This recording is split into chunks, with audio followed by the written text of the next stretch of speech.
네, 안녕하십니까. 방금 소개받은 코이카 기술 총괄팀에서 근무하고 있는 이상급이라고 합니다. 처음에 이 포럼 개최에 대한 안내를 받고 또 주제에 대해서 또 받으면서 좀 고민을 했었는데 앞에는 또 저희 이유성 박사님께서 계시고 뒤에는 CTS 팀에서 실제로 사업들을 수행하고 계시는 두 개 기관이 오셔서 그 중간에 들어가는 이야기를 하면 좋겠다라는 생각들을 좀 해봤습니다. 그리고 코이카라는 기관 자체가 또 이 과학기술 혁신과 국제개발 협력의 여러 영역들 사이에 좀 접점에 해당하는 그런 기관이라는 생각이 들어서 보시는 것과 같은 주제로 좀 제가 발표를 준비했고요. 코이카가 과학기술 혁신이라는 분야를 다룬 지가 얼마 되지 않았습니다. 그리고 전략을 수립한 지도 그렇게 오래되지 않았는데 좀 더 구체적으로 우리가 그러니까 코이카에서 어떻게 전략을 수립을 했는지를 말씀드리고 싶어서 이 자리에 나왔습니다.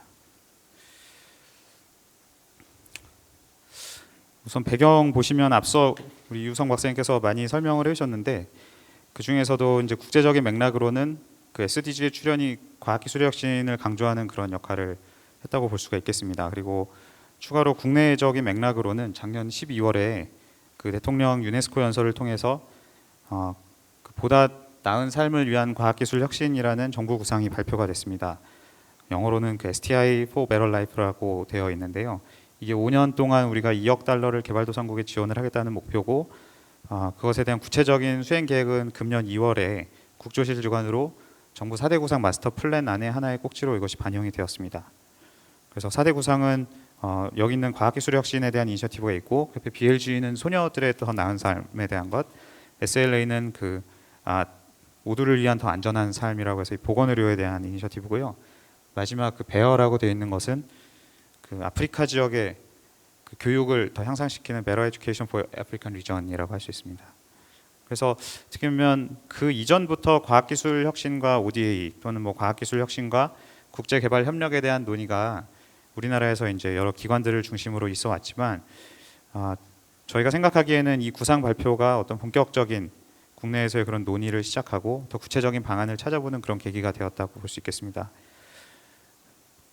사실 이 과학기술 ODA라는 주제는 한국형 ODA 모델에 포함이 되어 있는 그 주제였는데요. 경제인문사회 연구회 소속의 그 우리나라 정부 출연 그 앞서 이우성 박사님 소속되신 과학기술정책연구원 같은 그런 국가에서 정책을 연구하시는 그 기관들에서 굉장히 거대한 그런 연구 결과물을 내놓으셨고 159개인가의 그 세부 주제가 있습니다. 그 중에서 한 10% 이상이 그 과학기술 ODA 사업의 어떤 모델로서 제시가 되어 있습니다. 이런 모델이 나온 것은 아무래도 그 우리나라가 과학기술에 대한 과감한 투자를 바탕으로 해서 경제 성장을 이룩한 것과 무관하지 않을 것 같고요. 실제로 그런 뭐 예를 들면 키스트라던가 또 아니면 뭐 카이스트를 설립했던 이런 경험들을 전수받고 싶어하는 그런 국가들이 많이 있기 때문에 그러한 맥락에서도 이 부분이 계속 강조되어 왔던 것이 사실입니다. 다만 한 가지 차이가 있다면 그 한국형 ODA 모델에는 그냥 과학기술이라는 분야로 되어 있었습니다. 그리고 제가 속한 기술총괄팀 2015년에 생겼는데 저희도 처음에는 과학기술 ODA로 접근을 하다가 앞서 우리 유성 박사님께서 말씀하신 것처럼 그런 어떤 혁신의 개념이 포함이 되어야 이게 좀 더 국제적인 그 논의와 궤를 같이 한다는 생각이 들어서 저희는 어느 순간부터 좀 과학기술 혁신이라는 주제를 가지고 접근을 하고 있었습니다.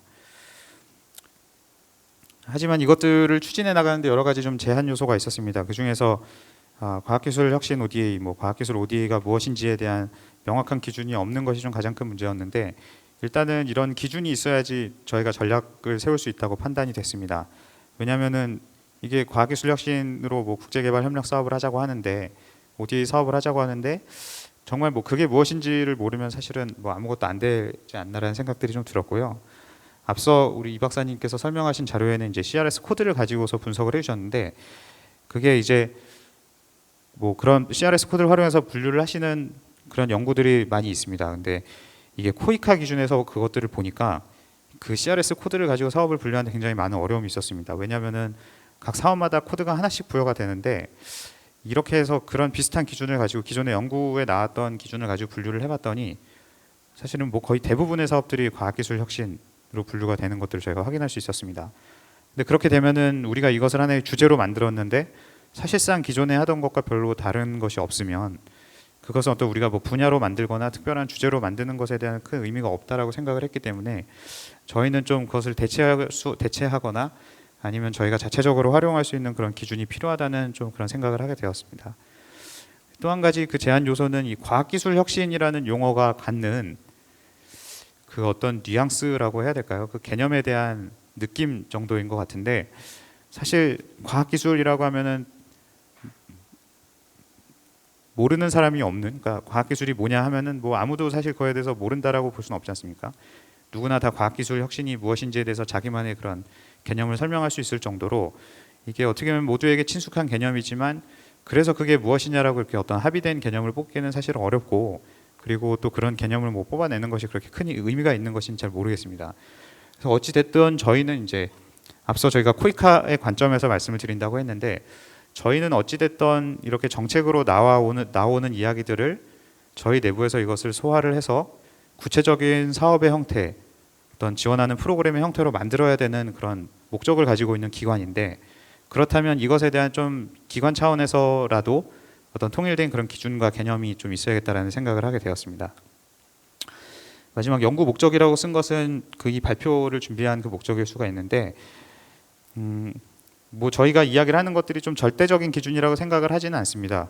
코이카에서 하는 게 뭐 과학기술 혁신의 어떤 ODA 사업을 수행하는데 가장 정확한 답이라고 볼 수는 없겠지만, 그럼에도 불구하고 어떤 더 큰 논의를 할 때 참고할 수 있는 그런 기준을 제시했으면 좋겠다라는 생각이 들었습니다. 코이카가 수행하고 있는 그런 사업의 숫자라던가 그 예산의 규모를 봤을 때 이것이 그렇게 작은 규모는 아니고, 그렇다면 우리가 무엇을 하고 있는지 이렇게 보여주는 것들을 통해서 그게 뭐 어떤 쪽에서는 이거에 대해서 찬성하실 수도 있고 어떤 쪽에서 반대를 하실 수도 있겠지만, 어쨌든 그런 하나의 기준을 드릴 수 있는 것 자체가 또한 그 코이카가 무상원조 집행기관으로서 가지고 있는 그런 책무가 아니겠는가라는 생각으로 이런 이런 자료들을 좀 준비를 해봤습니다. 두 번째로 그 과학기술 혁신과 국제개발 협력이라는 주제로 좀 말씀을 드리고 싶습니다. 이 부분은 뭐 앞서서 우리 박사님께서 잘 설명해 주신 부분과도 많이 겹치는데, 이것도 역시 저희에게 중요했던 내용들 위주로 좀 정리를 해봤습니다. 첫 번째 저희가 느낀 것은 패러다임이 전환되고 있구나라는 것을 느꼈습니다. 두 가지 측면에서 이걸 봤는데, 하나는 국제개발 협력에서의 패러다임입니다. 그것을 ODA라고 표현하지 않고 국제개발 협력이라고 표현을 한 것은, 이게 앞서 뭐 여러 가지 사례들이 민간의 기술을 활용해서 혁신을 하는 그런 사례들도 나왔지만, ODA로만 포괄하기엔 사실은 더 넓은 범위인 것 같아서 국제개발 협력 패러다임이 바뀌었다라고 말씀을 드리고요. 여기서는 뭐 공공이든 민간이든 할 것 없이 과학기술이 중요하다, 혁신이 중요하다. 그래서 이것을 통해서 사회적으로 어떤 변화를 이끌어내고 개발도상국의 어떤 또 변화를 이끌어내고 발전을 이끌어내는 것이 중요하다라는 그런 부분들, 과학기술 혁신의 역할이 강조되는 그런 측면이 있었습니다. SDG가 좀 대표적이지만 그 이전부터 그 논의가 있었다고 생각이 되고요. 두 번째는 그 과학기술 혁신 정책 패러다임이 좀 바뀌지 않았는가라는 생각을 하게 됐습니다. 자료를 찾아보면 과학기술이 기존처럼 어떤 경제적인 새로운 기술을 만들어내고 그것이 어떤 새로운 산업으로 연결되거나 새로운 경제적 부가가치로 연결되는 것뿐만 아니라, 그 어떤 꼭 굳이 새로운 기술이 아니라고 하더라도 기존에 있는 기술들이 정확히 좀 필요한 그런 활용처를 찾아갈 수 있으면 그것으로 또 새로운 의미를 가질 수가 있는데, 그동안은 이것이 좀 간과되어 왔다라는 그런 움직임이 있었던 것을 저희가 좀 여러 연구를 통해서 확인을 할 수 있었습니다. 그래서 대표적인 개념이 이제 사회적 혁신이라는 개념인데, 방금 말씀드린 것처럼 기술을 통해서 여러 사회 문제를 해결하는 것이 여기에 해당이 되겠습니다.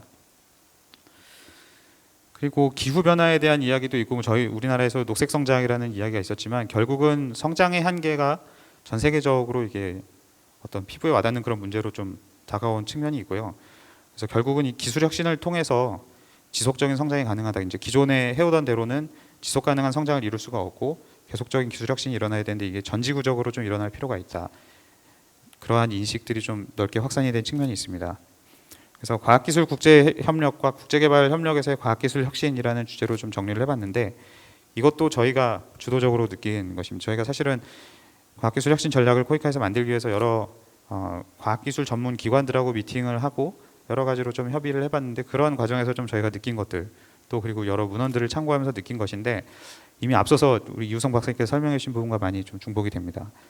그래서 과학기술 국제협력은 좀 저희가 느낄 때는 주로 이제 우리나라에서 수행한 것 기준으로 보면은 대부분 공동 연구와 기술 연수 등이 좀 주를 이뤘습니다. 2000년도에 그 과학기술 국제 협력에 대한 정책 연구 보고서를 보면 대부분은 이제 우리나라가 더 산업을 발전시키기 위해서는 선진국과 기술 협력을 더 확대를 해야 되고, 그래서 그 문서를 보면 목적은 결국 우리가 기술을 받아오는 것, 그래서 우리가 기술을 배워서 우리 것으로 만드는 것이 더 중요한 목적으로 돼 있고, 이게 약 한 2008년 9년 정도 가면 그때부터는 이게 개도국으로 넓혀야 된다, 선진국이 다가 아니다, 이제 이런 논의가 나오고 있었는데, 이것이 이 과학기술 국제협력의 특징은 좀 저희 코이카에서 하는 것과 차이가 있다고 느꼈는데, 그게 보통 경영학에서 얘기하는 또는 경제학에서 얘기하는 기술 추동, 테크놀로지 푸시랑 좀 비슷하다고 봤습니다.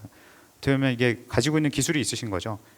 그러니까 각각 전문 연구를 하시는 영역에서는 뭐 원자력이면 원자력이고, 뭐 아니면은 지질 자원이면 지질 자원이고, 명확한 그 분야에 대한 기술을 갖고 계신 거예요. 그래서 이 기술들을 가지고 내가 이런 좋은 기술을 갖고 있는데 이것을 다른 나라에도 좀 적용을 해볼 수 있으면 좋지 않을까. 내가 뭐 어떤 원자력 기술을 갖고 있는데 이것을 개도국의 방사선 치료에 적용하면 좋지 않을까. 어떤 가지고 있는 기술을 바탕으로 해서 이것을 좀 활용하는 그런 측면이 있다면, 국제개발협력 또는 뭐 ODA 영역에서의 과학기술 혁신은 앞서도 얘기가 나왔습니다만 어떤 그런 수요를 더 먼저 찾는 그런 성격이 있다고 봤습니다. 마찬가지로 경영경제 쪽에서 마켓풀이라고 하는 어떤 수요가 있는지, 그래서 이 수요를 충족하기 위해서 그러면 어떤 기술이 필요한지를 찾고 그 기술을 가져다 도입하는 어떤 그런 측면이라고 보는데, 그렇기 때문에 이 두 가지가 사실은 합쳐지기가 쉽지 않았다라는 생각이 많이 들었습니다. 왜냐하면 한 군데는 계속 갖고 있는 기술을 이렇게 밀어야 되고, 다른 한쪽에서는 일단은 수요를 보고 그에 필요한 기술을 찾아야 되는데, 그 기술이 이제 정확히 매칭이 되지 않는 상태에서는 그게 사실은 통합적인 어떤 움직임이 있기가 좀 어렵지 않았나라는 생각이 들고요. 개도국에서 찾아낸 문제라는 걸 사실은 그런 어떤 굉장한 하이테크 기술을 가지고 해결할 수 있는 것들이 아닐 수가 있는데, 대개 이 앞서 과학기술 국제협력을 참여하시는 기관들은 대개는 많은 경우는 이제 지금은 또 양상이 바뀌었습니다만 많은 경우는 하이테크 그 첨단 기술을 연구하시는 그런 기관들이 많다 보니까 그 안에서 존재하는 그런 기술적인 차이 분명히 있었다라고 생각을 합니다. 그래서 이 두 개가 분명히 유사하고 어떤 중첩되는 영역을 가질 수가 있지만, 방금 말씀드린 이유로 좀 어떤 그 간극이 존재했었다라는 측면이 들고, 하지만 이 두 가지가 좀 통합되어서 시너지를 창출할 필요가 있다라는 생각도 들었고, 이것들이 좀 가시화되지 않나라는 그런 관점을 갖게 되었습니다. 그래서 앞서 말씀드린 그 작년 12월에 발표한 우리 STI for Better Life 구상의 의의는 여기에 있다고 생각을 하는데요. 방금 말씀드린 두 가지 영역의 공통의 과제를 제시한다고 보았습니다.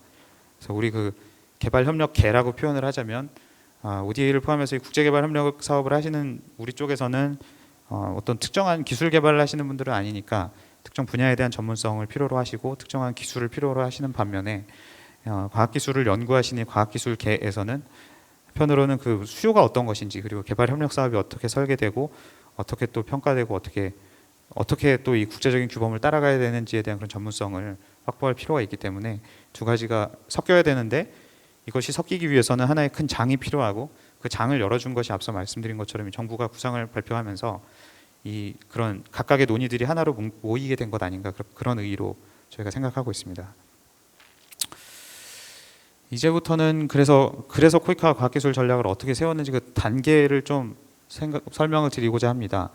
그래서 코이카 바라보는 그런 과학기술 혁신이란 도대체 무엇인가, 그리고 그 전략을 통해서 뭐 어떤 사업들을 추진을 하고 있는가를 좀 보여드리면, 이것이 좀 들으시는 분들의 입장에 따라서 어떻게든 이것을 해석하시고 도움이 되실 수 있을 거라고 생각을 하고요.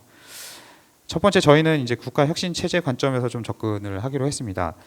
이게 앞서 말씀드린 대로 뭐 모두에게 정확한 정의는 아닐 텐데, 저희가 특별히 특정한 과학기술 분야를 연구하는 기관이 아니고, 그리고 또 모든 세부적인 그런 기술 분야들을 저희가 다 포괄을 하다 보면 아까 말씀드린 대로 모든 것이 다 들어갑니다.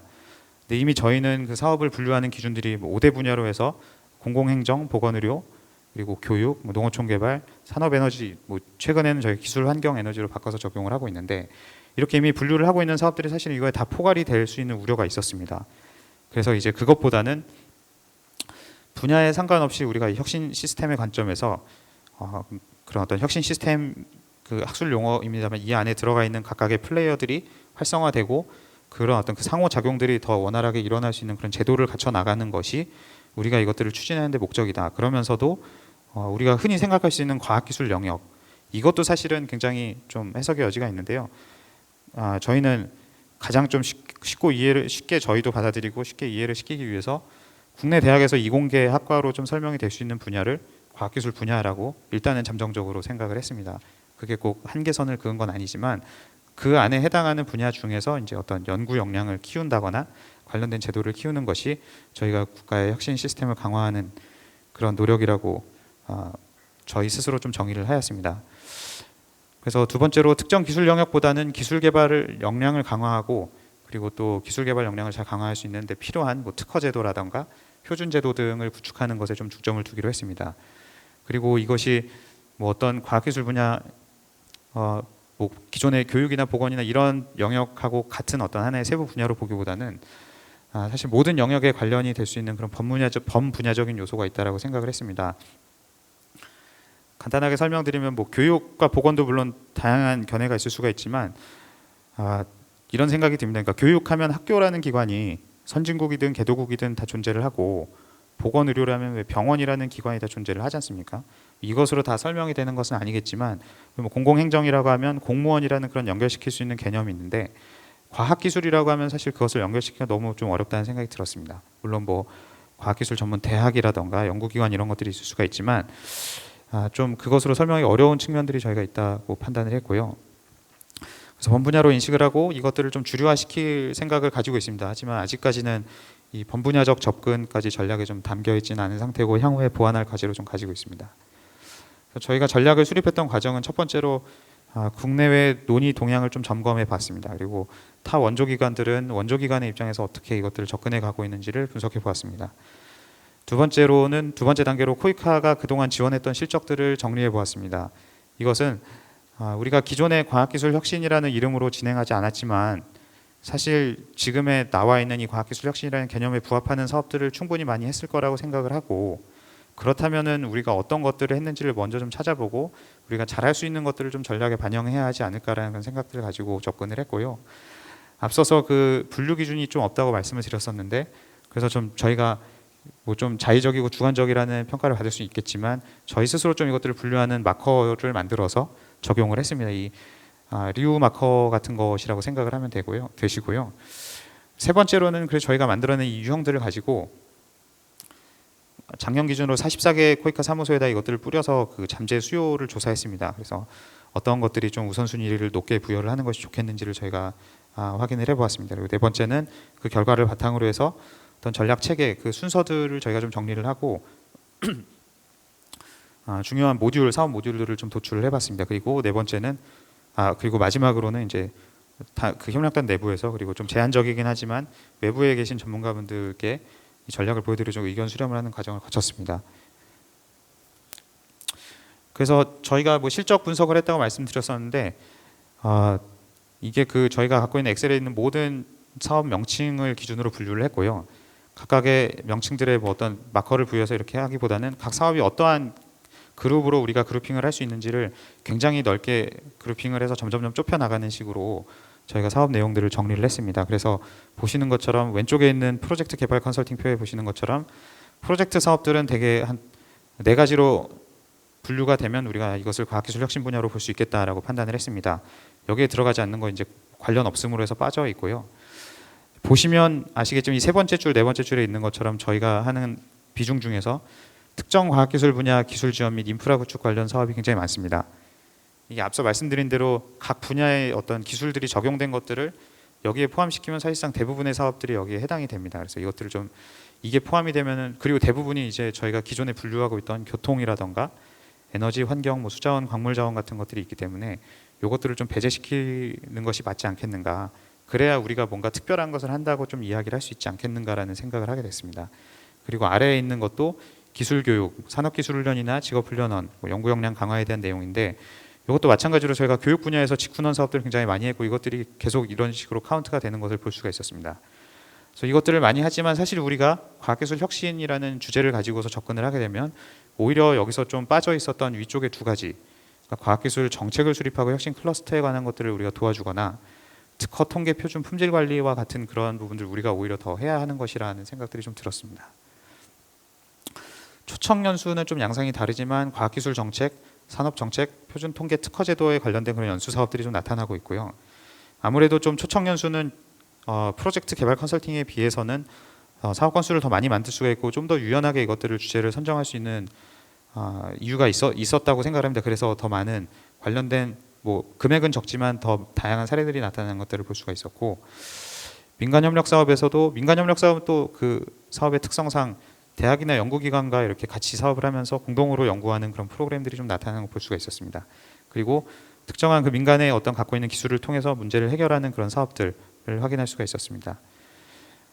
오른쪽 이제 국제기구 협력 사업의 경우에도 이제 과학기술 혁신 역량을 강화하는 사업들, 기술 정책이나 클러스터 관련된 사업들, 그리고 또는 과학기술 특정한 분야에 있는 이런 사업들로 우리가 지원한 실적들이 나타나는 것들을 보았고요.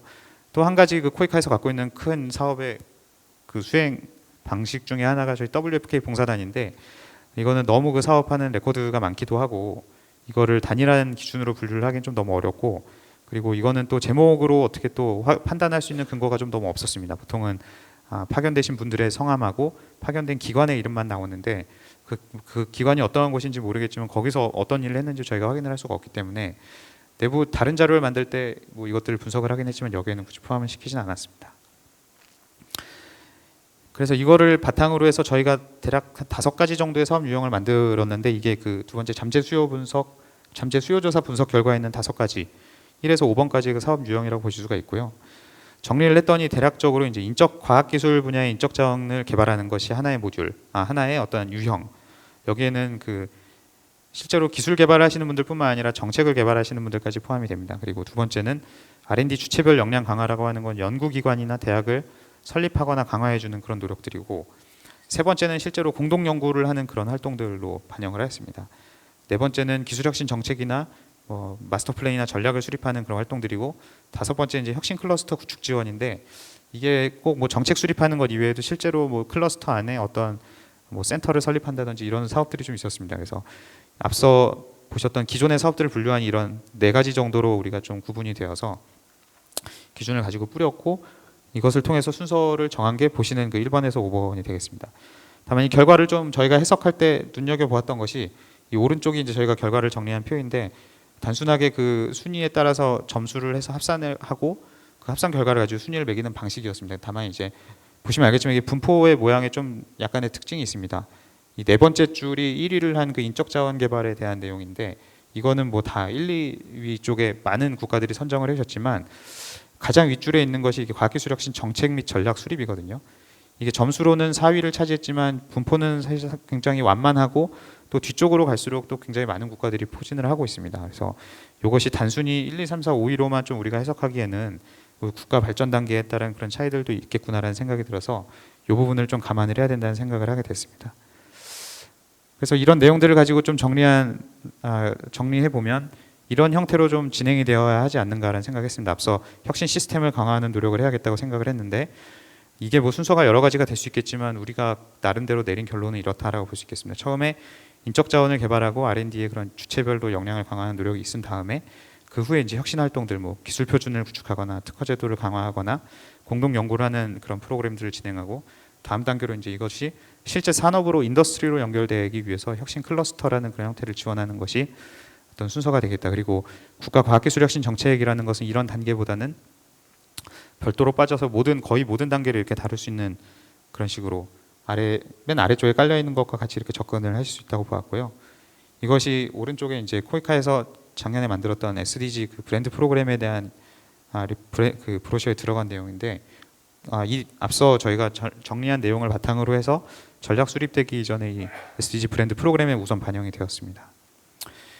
그래서 만들어진 전략이 이렇게 되고요. 시간이 좀 제한적이라서 일단 주요 프로그램 위주로 설명을 드리면, 첫 번째로 만든 전략 목표가 과학기술 분야 핵심 연구 인력 양성이고, 주로 이제 과학기술 혁신 정책 컨설팅을 지원하거나 과학기술 인력을 양성하는 사업들, 그리고 연구개발 인프라 구축 및 역량 강화를 지원하는 사업들이 포함되고, 두 번째는 과학기술 혁신을 기반으로 산업 발전을 지원하는 것이 하나의 전략 목표로 반영이 되었습니다. 세 번째가 혁신적 방식의 개발 문제 활성화라는 식인데, 이게 좀 표현이 저희도 쓰면서 좀 많이 어려웠지만, 이게 하나 앞서 저희가 지켜보았던 그 국제적인 동향과 타 기관에서 수행하고 있는 프로그램들을 보았을 때 민간의 그런 역량들을 활용하기 위해 다양하게 고민을 하고 있는 것들을 보았습니다. 이후에 우리 CTS 수행하신 팀들에 나와서 발표도 해주시겠습니다만, 그러한 부분들을 좀 저희가 수행할 수 있어야 된다고 판단을 하고 이것들을 전략에 반영하였습니다. 결론으로 말씀드리겠습니다. 저희가 앞서 동향을 분석해 본 결과로는 이 과학기술 혁신을 통해서 경제 사회 발전을 추구하는 이런 분위기는 향후에도 지속될 것이라고 좀 생각을 하게 되었습니다. 왜냐하면은 기존의 성장 방식에 대한 한계도 있었고, 그리고 SDG라는 그 아젠다가 중간에 또 교체되기가 좀 어렵기 때문에 최소한 향후 15년 정도는 이 흐름이 계속되지 않을까라는 생각을 가지고 있습니다. 그래서 또한 전지구적인 문제가 확대되고 있는 상황에서 앞서 나온 것처럼 그 기후 변화와 같은 주제에 대해서도 계속해서 우리가 이것들을 노력하게 되면 이 부분이 계속 강조가 될 것이라고 생각을 했고요. 또 과학기술 혁신 정책의 그런 흐름의 변화처럼 사회적 혁신이 강조되는 추세와 관련해서도 이것이 계속해서 좀 강조될 것 같습니다. 그리고 국내적으로도 이건 뭐 변수가 물론 있겠습니다만 이 보다 나은 삶을 위한 과학기술 혁신 이니셔티브가 나온 것을 시작으로 해서 국내 다양한 기관들이 또 이렇게 모이고 이야기 의논하고 또 서로 협력을 이렇게 논의하는 자리들이 계속해서 열립니다. 오늘의 이 자리도 사실은 어떤 이 앞서 지금 말씀드리는 두 가지 맥락이 있었기 때문에 개최가 되지 않았나 생각을 하는데, 이런 전기가 마련이 됐기 때문에 좀 계속적으로 우리가 이것들을 지속 추진할 필요가 있을 거라고 생각을 합니다.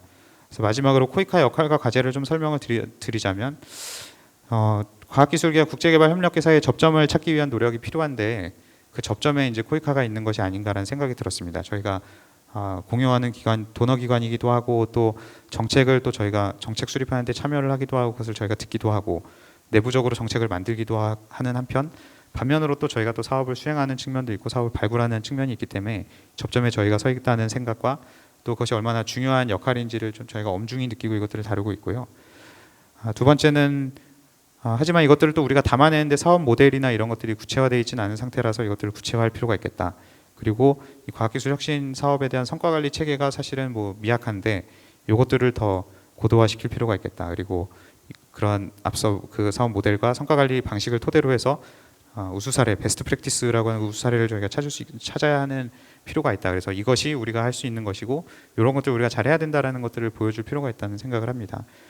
세 번째로 이제 새로운 사업 수행 방식과 지원 유형에 대한 고민 필요인데, 제가 이 자리에서 좀 CTS에 대한 설명 많이 못 드렸습니다만 간단하게 설명드리면 스타트업을 지원하고, 그래서 이제 우리나라에 있는 여러 가지 좋은 기술들이 개발도상국으로 이렇게 개발도상국의 사회 문제와 여러 가지 문제들을 해결하는 데 좀 도움이 될 수 있도록 연결하는 것들 저희가 지원을 하고 있는데, 기존에 없었던 이런 방식들을 도입을 하면서 기존에는 개발협력 사업에 참여하지 않았던 많은 주체들이 참여하는 모습들을 좀 저희가 볼 수 있었고, 기존에 저희가 좀 만나지 못했던 수많은 파트너들을 좀 새롭게 찾는 그런 계기가 되었습니다.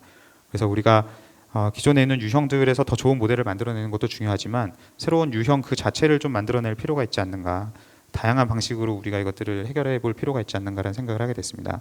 특히나 지난 회차의 개발협력 포럼 주제였는데 혁신적 개발 재원 논의라던가, 그리고 민간의 기술 혁신 역량을 활용하는 부분이라던가, 또 뭐 빅데이터를 통한 아니면 뭐 인공지능을 통한 다양한 이런 이슈들이 나오지 않습니까? 그래서 개발 문제를 해결하기 위해서 나오고 있는 최근의 이슈들을 우리가 좀 잘 활용할 수 있도록, 그래서 이 논의 동향에서 우리가 뒤처지지 않도록 하는 것이 좀 코이카의 역할이고 과제라는 생각을 좀 하게 되었습니다. 네, 이상으로 제가 준비한 발표는 모두 마치겠습니다. 경청해 주셔서 감사합니다.